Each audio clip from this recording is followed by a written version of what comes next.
सातवीं फेल तो बहुत बड़ी आरोप लगा रहे हैं, आरोप यानी कि नहीं लगा आप रहे। मुख्यमंत्री के बारे में।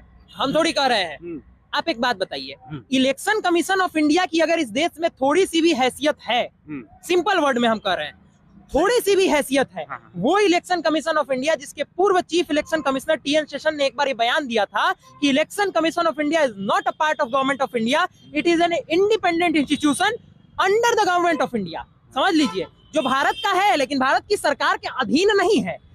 वैसे ऑटोनोमस बॉडी को जब आपने एफिडेविट दिया तो आपने लिखा कि हम 7वीं फेल हैं या 7वीं पास है, दोनों मान लेते हैं। नाम आप जान रहे हैं, हम क्यों बताएं नाम, जनता जान रही है हम किसका नाम ले रहे हैं। आप जाके देख लीजिए, समझाने की जरूरत नहीं है, उस सब समझ रहा है लोग।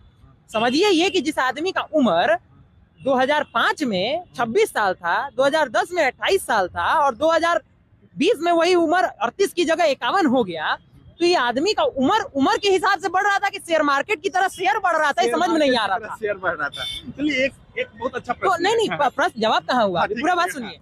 अब बात यह है कि आप कहें कि आरोप लगा रहे हैं, आरोप नहीं लगा रहे हैं।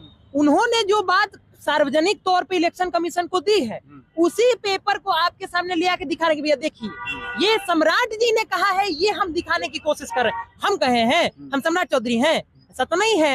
ये सम्राट जी ने अपने एफिडेविट में कहा कि भाई हम इतने उम्र के हैं, हम इस दिन के हैं, हम इस दिन जन्म लिए, हमारी उम्र इतनी है, और ये 10 साल में बदल करके भाई 10 साल नहीं बढ़ी, 2 ही साल बढ़ी।